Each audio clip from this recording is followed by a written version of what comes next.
بسم اللہ الرحمن الرحیم۔ السلام علیکم ناظرین، اللہ کے نام سے شروع جو بڑا مہربان نہایت رحم والا ہے۔ تو کیسے ہیں آپ سب؟ امید ہے آپ سب خیریت سے ہوں گے۔ تو آج میں آپ لوگ کے لیے شب جمعہ کا درود شریف لے کر آئی ہوں۔ چلیں میں آپ کو اس کی فضیلت بتاتی ہوں۔ بزرگوں نے فرمایا ہے کہ جو شخص ہر جمعہ اور جمعرات کی درمیانی رات اس درود شریف کو پابندی سے کم از کم 1 مرتبہ پڑھے گا، موت کے وقت سرکار مدینہ صلی اللہ علیہ وآلہ وسلم کی زیارت کرے گا اور قبر میں داخل ہوتے وقت یہاں تک کہ وہ دیکھے گا کہ سرکار مدینہ صلی اللہ علیہ وآلہ وسلم اسے قبر میں اپنے رحمت بھرے ہاتھوں سے اتار رہے ہیں۔ سبحان اللہ۔ چلیں آپ میرے ساتھ درود شریف پڑھتے ہیں۔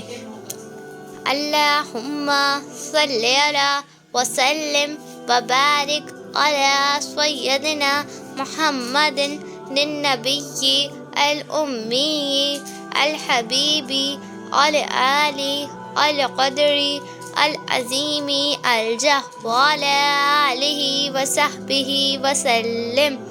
تو اگر آپ کو میری ویڈیو پسند آئی ہو تو اس چینل کو سبسکرائب کر دیں، زیادہ سے زیادہ شیئر کریں، بیل آئیکن کو کلک کر دیں۔ اللہ حافظ، السلام علیکم۔